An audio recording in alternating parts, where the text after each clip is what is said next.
Bonjour, pourriez-vous vous présenter en quelques mots? Bonjour, je m'appelle Vianney Vendrely, je suis diplômé de Sciences Po Aix-en-Provence et de l'Université Saint-Joseph de Beyrouth. 4 années passées au Liban m'ont formé au dialogue interreligieux et 2 années au service de l'Université catholique de Lyon m'ont consolidé dans la foi. Désormais, je suis chargé de mission pastorale pour l'institution Saint-Pierre de Bourg-en-Bresse afin d'accompagner la jeune génération dans sa quête de sens. Alors aujourd'hui, vous avez accepté d'aborder un sujet qui est à la fois simple dans sa formulation et profond en signification. Son intitulé « Ma place dans l'Église ». Oui, cette question pourrait paraître anodine et pourtant elle est essentielle.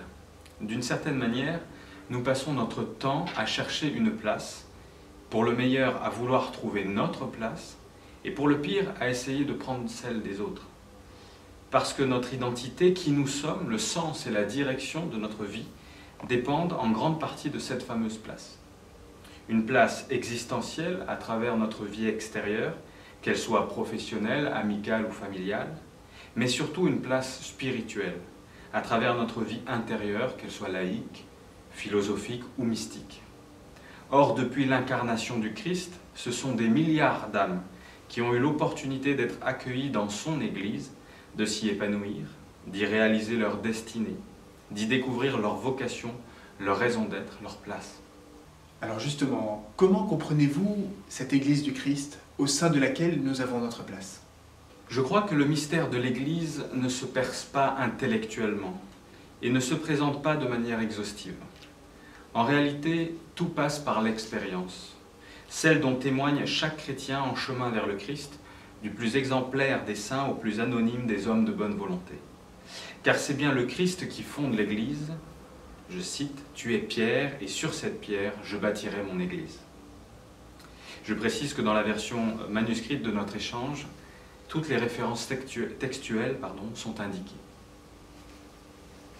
Avec cette appellation d'Église, qui signifie « assemblée », le Christ reprend un terme utilisé par la tradition juive pour qualifier les Hébreux en tant que peuple élu, mais il en élargit profondément la portée. C'est désormais toute l'humanité qui est élue pour rejoindre sa communauté, pour devenir son peuple, pour se rassembler dans sa famille. Ma place n'est pas la conséquence d'un droit du sol ou d'un droit du sang matériel. Ma place est le fruit d'un don, d'une recréation spirituelle par laquelle le sang du Christ coule réellement dans mes veines et anime concrètement l'âme de tous ceux qui ont foi en lui. Qui que je sois, ma place a été prévue, je cite, dès avant la création du monde, comme l'Église elle-même. Si le peuple de l'Ancien Testament a préparé et préfiguré l'Église, c'est bien le Christ qui vient révéler et fonder la famille ecclésiale qui m'accueille. Déjà, les premiers chrétiens témoignaient qu'à travers le Christ, je cite, « Dieu s'est fait homme pour que l'homme devienne Dieu ». Chacun des membres de l'Église est donc appelé à prendre la place qui lui a été préparée, à s'accomplir en tant qu'être intégralement humain et pleinement divin à la suite du Christ. Car l'Église est à la fois ordinaire et extraordinaire, naturelle et cosmique. Je cite, « Une seule réalité complexe faite d'un double élément humain et divin ». Ma place est pour l'instant humaine, au sein d'une Église qui vit sa croissance terrestre progressive, mais à la parousie, ma place sera divine dans l'accomplissement du royaume céleste. C'est pourquoi le Concile Vatican II nous enseigne que l'Église est dans le Christ, je cite, « à la fois le signe et le moyen de l'union intime avec Dieu et de l'unité de tout le genre humain. » Signe authentiquement cruciforme, avec à la fois une verticalité dans la transcendance mystique et une horizontalité dans l'immanence fraternelle. Alors comment pouvons-nous définir notre place au cœur de cette croix? Je propose d'utiliser 3 termes pour situer ma place et en même temps toute place dans l'Église. Singulière, trinitaire et missionnaire. Singulière car ma place est à la fois véritablement personnelle, fondamentalement universelle et pleinement fraternelle. Comme tous nos frères et sœurs, le Père Céleste m'a créé à son image et à sa ressemblance. Et en attendant que je réalise ma filiation avec lui, il me dit, je cite, « Tu as du prix à mes yeux tu as de la valeur et je t'aime. Ma place est personnelle car je suis unique de corps, d'âme et d'esprit, mais elle est indissociable de celle des autres, puisque nous sommes tous membres d'une même famille ecclésiale, tous membres d'un même corps fraternel. Ainsi, au sein de ce corps du Christ, décrit par saint Paul, je peux découvrir ma place et sous l'action du Saint-Esprit, accueillir les dons qui me sont confiés, accomplir la mission à laquelle je suis appelé. En tant qu'être unique, quelque chose d'unique doit pouvoir s'incarner à travers moi, jusqu'à ce que la vie du Christ irrigue toute mon existence et qu'ainsi il rayonne autour de moi, pour mes collègues, mes amis, mes enfants, etc. Des charismes sont à manifester, des vocations à réaliser, à ma place, mais en communion avec tous mes frères et sœurs d'humanité. En la matière, je peux me laisser inspirer par le témoignage d'un abbé Pierre, d'une mère Teresa, et plus largement de tous ces membres incomparables que sont les chrétiens authentiques, les bienheureux et les saints. Est-ce que vous pourriez nous préciser en quoi notre place singulière est universelle et fraternelle? Les chrétiens sont témoins que le Christ ressuscité embrasse perpétuellement le monde entier et communique sa vie éternelle à tous les cœurs purs. Il y a ce que nous appelons, je cite, « les semences du Verbe » qui fructifient par la grâce du Saint-Esprit dans chaque culture, chaque religion, chaque conscience. Ainsi, l'Église, je cite, « assume toutes les capacités, les ressources et les formes de vie des peuples en ce qu'elles ont de bon.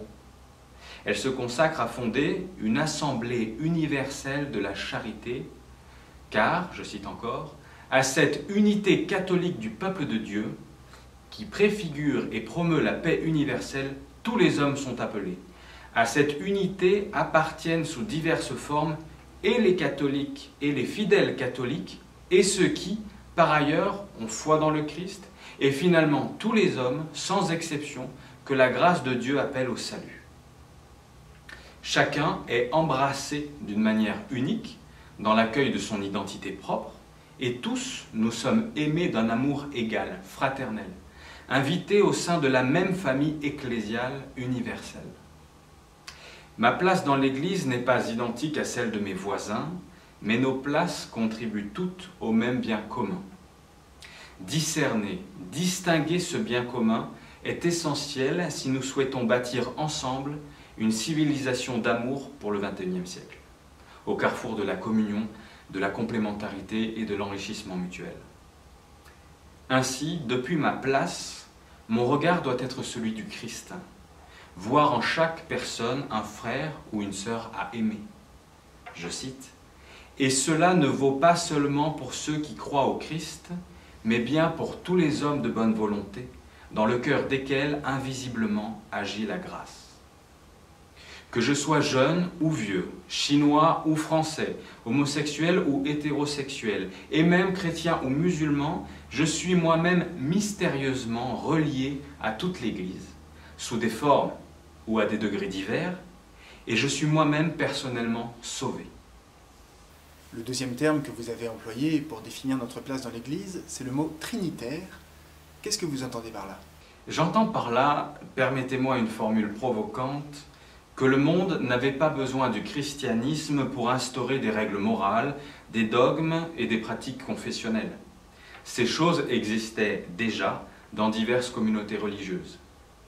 Mais ce qui change tout, la bonne nouvelle inédite, c'est la résurrection du Christ. C'est l'expérience spirituelle trinitaire, à la fois intégralement humaine et pleinement divine, qu'il incarne en perfection et qu'il nous appelle à vivre à sa suite. Bien entendu, l'Église me transmet des règles morales, des dogmes et des pratiques confessionnelles, mais comme des outils pour m'aider à entrer dans cette expérience. Être chrétien, c'est vivre par le Christ, avec lui, en lui et pour lui. Voilà ma place. Méfions-nous de ceux qui réduisent la foi aux interdits, aux croyances ou aux rituels, de ceux qui font passer l'accessoire pour l'essentiel, de ceux qui vous réservent des places de parking pendant qu'ils s'attribuent des loges VIP. En traçant le signe de croix sur notre corps, souvenons-nous que notre place est trinitaire. Vivons chaque jour en dignes fils du Père, frères du Christ et temple du Saint-Esprit. N'oublions pas tout ce que cela implique au quotidien, en foi, en espérance et en charité, mais aussi dans les plus petites de nos pensées, de nos paroles et de nos actions. Posons-nous régulièrement la question, est-ce que telle ou telle pensée, telle ou telle image a sa place dans le temple du Saint-Esprit que je suis? Également, n'oublions pas que par le baptême, nous avons revêtu le Christ, que par la communion eucharistique, nous devenons ce que nous recevons, c'est-à-dire le Christ en personne, et que par la confirmation, nous sommes envoyés pour embraser le monde de son amour. Oui, les sacrements sont ces forces quotidiennes grâce auxquelles nous menons un combat spirituel décisif. Avant tout, en travaillant sur notre âme pour que le mal ne puisse y résider, pour que toute obscurité soit chassée par la lumière du Saint-Esprit, qu'il s'agisse de colère, de méchanceté ou d'autres vices. Nous sommes d'ailleurs invités à nous laisser guérir par la miséricorde du Père Céleste, jusqu'à ce que nous puissions dire avec saint Paul, je cite, « Je vis, mais ce n'est plus moi, c'est le Christ qui vit en moi. » Et nous en arrivons donc au caractère missionnaire de notre place dans l'Église. Exactement. Ma place est celle d'un contemplatif actif, d'un ouvrier pour la moisson, d'un envoyé pour le monde. Beaucoup cherchent une place confortable, au lieu de comprendre que les épreuves forgent l'âme comme le feu forge le fer. Que c'est en traversant la mort que l'on ressuscite, que les béatitudes s'accomplissent en renonçant à soi-même, en portant sa croix et en suivant le Christ. D'ailleurs, il nous prévient, je cite, « La moisson est abondante, mais les ouvriers sont peu nombreux. » Alors, quelle que soit notre place, ne calculons pas nos efforts, sachons travailler sans relâche à la volonté de notre Père Céleste et au salut du monde entier. Je me nourris du pain des évangiles et je le partage aux affamés de vérité, car je ne suis pas à ma place pour en profiter et être sauvé tout seul, mais bien pour participer à la rédemption générale de toute l'humanité. Puisse notre place être tissée dans l'humilité et le service, comme au lavement des pieds, en suivant le commandement du Christ, je cite, « Aimez-vous les uns les autres comme je vous ai aimés. » Ayons toujours à l'esprit sa juste exigence, son exhortation à œuvrer de manière intensive auprès des pauvres, des malades et des prisonniers. Sachons remettre en question nos modes de vie pour davantage de cohérence écologique, de fraternité universelle et, je cite, de sobriété heureuse, comme nous y invite le pape François. Sans oublier que notre place dans l'Église est fondamentalement vivante, dynamique, en mouvement, et qu'elle dégénérerait si nous tentions de la figer ou si nous cessions de l'alimenter. Car alors nous serions comme un membre qui voudrait se détacher du corps, qui n'écouterait et ne répondrait plus au cerveau, c'est-à-dire à son maître. Je cite, « Au contraire, en vivant dans la vérité de l'amour, nous grandirons pour nous élever en tout jusqu'à celui qui est la tête, le Christ. Depuis notre place, persévérons dans la prière et proclamons avec le prophète Samuel, « Parle, Seigneur, ton serviteur t'écoute. » Merci beaucoup. Merci à vous.